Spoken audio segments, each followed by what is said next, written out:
How's it going, everybody? Welcome back to Talking Wolves and welcome back to a brand new match preview on the channel today. Hope you guys are keeping well and safe. And today we're going to be previewing Wolves' trip to Craven Cottage to take on Fulham this Friday evening. As always, guys, be sure to hit the like button down below and subscribe to the channel if you're new. We are fastly approaching 9,000 subscribers. And according to YouTube, 50% of the viewers do not subscribe to the channel. So be sure to smash that subscribe button and continue supporting us. Before we kick off as well, obviously, football prizes, once again, another fantastic Wolves-related prize up for grabs. This week, you can enter their prize draw using the link at the top of the description. And this week, it is for a signed Vitinha, Fabio Silva and Marcel. Signed and framed Wolves shirt, and that will end. The competition ends next Wednesday, and the prize draw will be on the same evening. So be sure to check that out. But of course, Wolves playing just on Monday. Now another game on Friday coming thick and fast.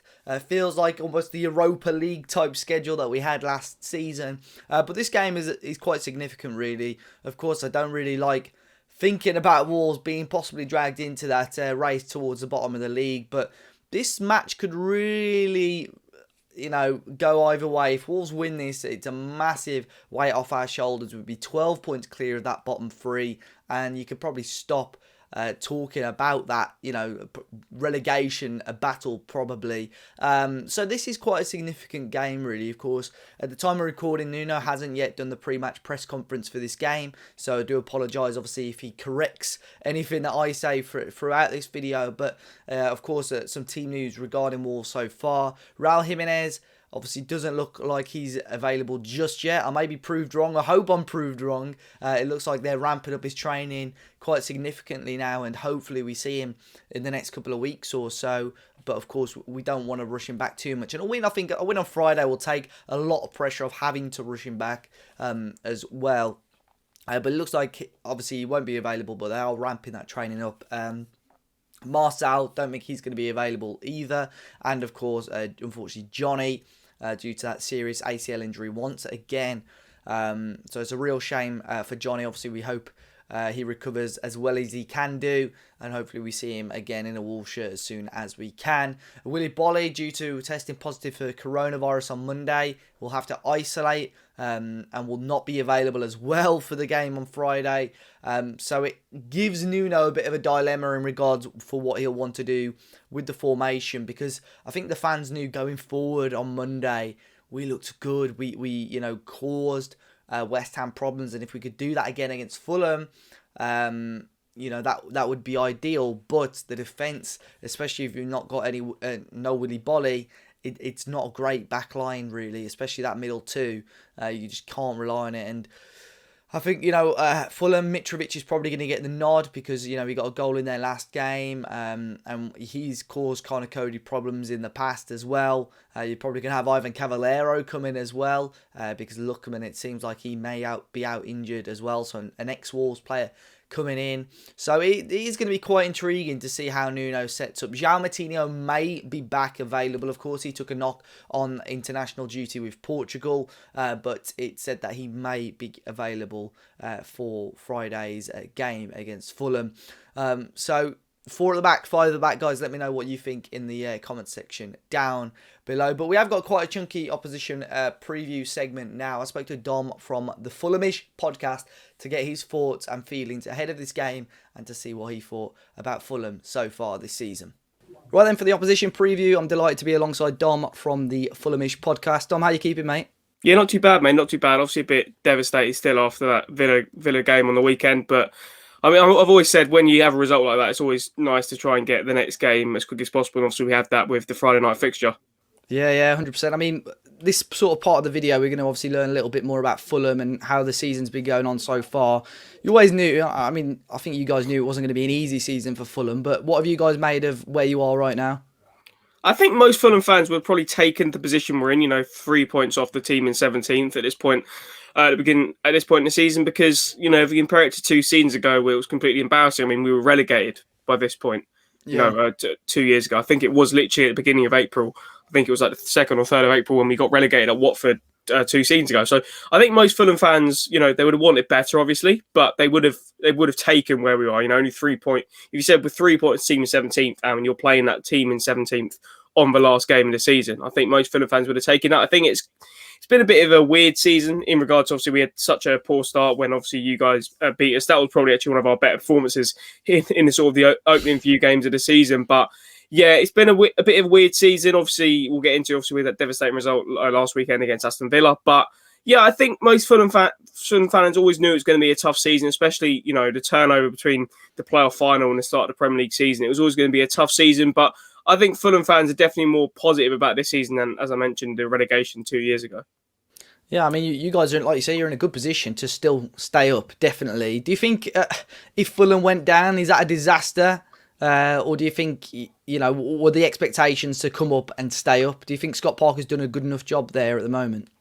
I think there's only a few things you can maybe criticise Scott Parker for. I think overall, the way he's dealt with the poor start to, then embedding these new players who came in, especially in the defensive areas, and making us sort of solid at the back. I know we didn't quite see that against Aston Villa, but for most of the season since probably about November time, we've been very solid defensively. So I think a lot of Fulham fans will give Scott Parker credit for the season. I don't think it's an absolute disaster if we go down. If we go down, we go down. And we've shown in previous seasons that in two of our last three Championship seasons, we ended up getting promoted, and in the third one, we end up finishing the playoff places.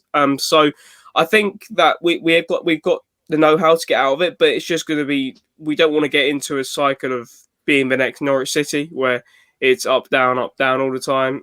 Because we had that stint from 2001 to 2014, when, a 13-year stint in the Premier League, European final, FA Cup semi-final, reaching Europe again on 2 other occasions. So I think, and obviously myself being, 24, 25 years old, obviously that's what I grew up on Fulham being, an established Premier League team. Obviously, a lot of teams will call us a yo-yo side now, but, this is the first time in Fulham's history, really, we've probably been a yo-yo side, or at least since, we're talking about 70s, 80s here. So I think that staying up would be so important for us this season, because it would give us such a platform to build on for next season. I mean, all you need to do is look at Aston Villa this season and see, they stayed up by the skin of their teeth last season, and now they're pushing for a top 10 finish. So I really do think that if we were to stay up this season, it really gives a platform to push on and probably build some stability within the club.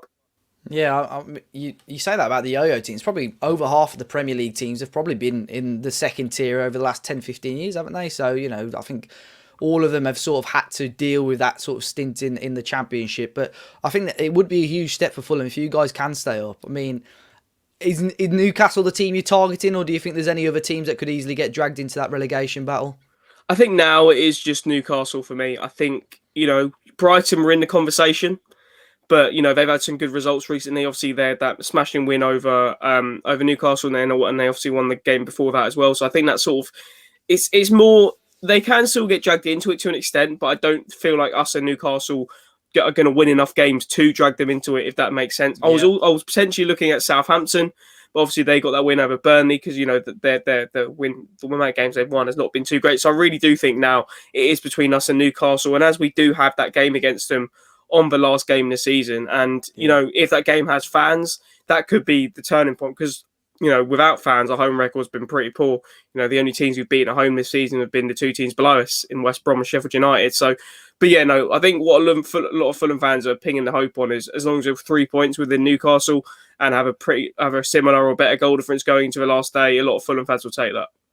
Yeah, I think, as a neutral, probably not so much for Fulham and Newcastle fans, as a neutral going into that last game, if it is still up for grabs, that is going to be one hell of a game. I think that would be a really interesting game. But for fans of Wolves fans, or people watching this that haven't really seen much of Fulham, how is Scott Parker setting you guys up in terms of formation, and what's the style of play being this season? So we haven't really had one style of play or one formation we've used this season. We've sort of switched it around. So we were playing 4 at the back when we had that very poor start to the season, and then we switched it. I want to say around October when we played West Brom at home and we won. We started playing a back 5 with 3 centre backs of Anderson, Tosin, and Olaena, and we used that for a substantial period of time. And then in the last sort of month, 6 weeks or so, 5-6 weeks, we've gone back to a back 4, and I think with the players we've got, I think a 4-2-3-1 is a system that's is what we're going to use for the rest of the season. It suits us best. If you look at the way we set up against Aston Villa, I'd argue that's probably our strongest lineup near enough. In goal you have Areola, who's been sensational for us. I don't know how we got him in the first place, to be perfectly honest. A player who's been playing at Real Madrid and Paris Saint-Germain the last couple of seasons. And then at the back, obviously, at right back, Kenny Tete, we got him from Olympic Lyon. Then you got Tosin next to Hakim Anderson, who, if we don't stay up, a lot of Premier League teams are going to be sniffing around Anderson. He's been exceptional for us. And, he moved to Olympic Lyon for £25 million last summer. So he's after a great season at Sampdoria. So, and I think I read that, teams like Tottenham are sniffing around him. So if we don't stay up, he's one player who will definitely be staying in the Premier League. At left back, Olarena, who on loan from Torino, who's, again, I think has been great for us. Doing a job at either on the sort of third centre back or a left back or even at right back at times. He's done well.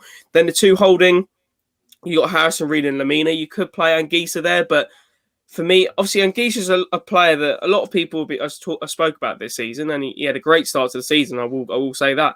The amount of times he was dribbling through the midfield and causing opposition teams problems, but when we had the COVID outbreak in December, he was one of the players reportedly to have had coronavirus, and he hasn't been the same player since. He looks a bit gassed. His energy levels aren't as good, but he's still a great player. So it'll be Harrison Reed sitting with him with either Mario Lamina, who hasn't done badly. He's just sort of done a job this season. But it'll be Harrison Reed sitting with either Anguissa or Lamina ahead of him, and then the three sort of in behind the main striker. You'd have Loftus-Cheek in the 10. And then you'd have Lookman and Bobby De Cordova-Reid out wide with Lookman on the left and Bobby De Cordova-Reid on the right-hand side. Because, if we need to defend, for example, Bobby De Cordova-Reid can sort of drop back and it can switch to a back five out of possession where Olarena can slot into a centre-back position, and then, you can move Tete over to a left-hand side and then, have Bobby De Cordova as right wing-back. That's where we played when we did play back five. But then Ademola Lookman, obviously, he went off injured on the weekend, so I'm not entirely sure if he's going to have a part to play, which would be a massive miss for us. But we do have players who can come in. We could have someone like Josh Maja out wide or Ivan Cavallero. Then up top, obviously he hasn't played a lot this season in Mitrovic, but I think we've seen he's such a confidence player that he scored 5 goals in 3 games for Serbia in international breaks. Now Yugoslavia and Serbia's all-time record top goal scorer, scored against Aston Villa, so he's going to be the one starting. He's in form, and he's clearly our best striker. I know Josh Maja scored a couple of goals, but he's not on the level of Mitrovic. And a lot of people say, "Oh, is Mitrovic good enough for the Premier League?" He is good enough for the Premier League. I think we just haven't been using a system that's suited him this season, but we need to find a way to get him the service he needs, because he's a goal machine. And I think before this season started, he had like 1 and 2 for us. And even in the Premier League last time when we got embarrassingly relegated, he still scored 13 goals. So he's definitely up. He's definitely got Premier League quality. It's just getting him the service he needs, really.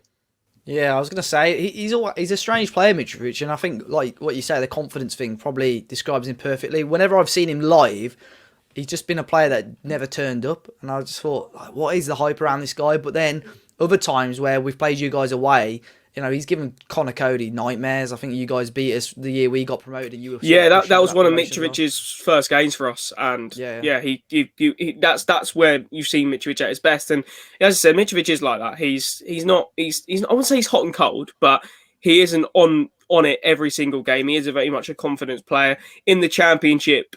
He's just too good for the league, so he will just score 20 goals. Without having to put loads of effort in. Whereas in the Premier League, obviously, he needs to be up for it. And I think we saw against Villa what he can do. He was causing Mings problems, scoring constant problems. So, yeah, I think hopefully if he can stay on this sort of his current happiness level, his confidence level, then hopefully he can get the goals to Forest to safety, really. Yeah, and it'll be interesting to see if Ivan Cavallero, obviously ex-Wolves, if he gets, like you say, may even start the game depending on what happens. But, yeah, that'll be interesting to see. But big game for you guys. I mean, a bit of pressure on Wolves, to be fair, mate. We've been dropping loads of points recently. Some fans are suggesting we could get dragged into this battle towards the bottom of the table. So Wolves will be really up for this one. But what's your score prediction for this game? It's a tough one, because obviously you got your head and your heart. I mean, I've got to go with what my heart's going to say here, because for us, a lot of people, a lot gets spoken about must-win games, and there are games where you say, "Oh, we should have won that," and if we're going to stay up. For example, Palace away when we drew, we should have won that game. But I think this is the first time where the entire Fulham fan base will agree that it's a must-win game, because we've got to go away to Arsenal, away to Chelsea, away to Manchester United before the end of the Sure. season here. So if you're looking at a team like Wolves, who, although you haven't had a great season, I don't think you'll get dragged in just simply for the fact that us and Newcastle won't win enough games for Yeah. you guys to get dragged into it. I don't think either of us will win more than 3 games before the end of the season, personally. So, yeah, I think for us it's a must-win game. So I'm going to go with a Fulham victory, but I don't think it's going to be easy.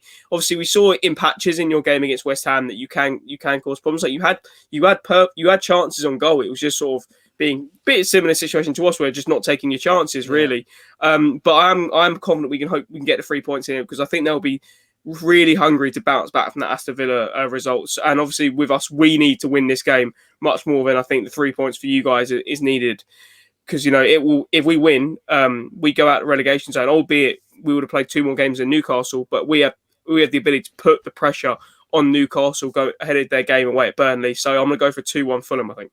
Yeah, it's always a safe prediction 2-1. That's always my go-to as well. But yeah, Dom, I appreciate you jumping on, mate. And obviously best of luck to Fulham for the rest of the season. Fingers crossed you boys can stay up. It'd be good to see you in the Premier League again next season. Yeah, cheers, mate. I hope so as well. And yeah, hopefully it's Mitrovic that sends Newcastle down on that last game of the season. That would be great. No worries, mate. Thanks a lot. No worries. Well, big thanks to Dom for that. I'll leave their links, the Fulhamish links, in the comment in the description down below. Predicted lineup for me now, like I said, depends on the situation of a number of players, and Nuno White may well make it clear. I'll probably put it in the comment section down below if I'm massively wrong. But Patricio, of course, will start in goal once again. I'd like to see a back 4, but I really don't know. Obviously, Semedo's a cert at right back. I'd say Nori's a cert at left back. And then if Moutinho is back, it wouldn't surprise me to see a back 3 of Sace, Cody and Dendoncker, and then Neves, Moutinho in the middle. But then you have to drop one of Adama, Neto and Podence, which is quite harsh as well. So it's very, very difficult to say. If he has to go with that back 5, I would possibly say he would start Podence and Neto. And then Williams Jose, I think, will still start up front. And then it's so harsh on Adama, though. I don't envy Nuno at all. I think, it's going to be a very, very difficult lineup. For me personally, I would love to see us go with a 4. For my team, I would see Patricio, Semedo, Nori, probably Sace, and very, very harsh to maybe drop Cody, but Kilman. But obviously Cody offers that leadership. Then Donker and Neves in the middle, and then Podence, Neto, Adama, and I would start Fabio Silva personally. But let me know your lineups in the comment section down below. It's going to be an interesting game, a must-win for Wolves. You could say a must-win for Wolves, and that will take so much pressure off Nuno and the club going in towards the rest of the season. We've still got this really favourable run now, 2 or 3 wins, and that's it. We can relax for the rest of the season, really. But yeah. Guys, of course, as always, we'll be back after the game. My post-match reaction, final word will be straight after the game as well. And then, obviously, the fans' verdicts and the thoughts of the fans as well will follow. So be sure to hit the like button, subscribe to the channel. Hopefully, Wolves get the 3 points and you can enjoy the rest of your weekend. But if not, I'll catch you guys very, very soon.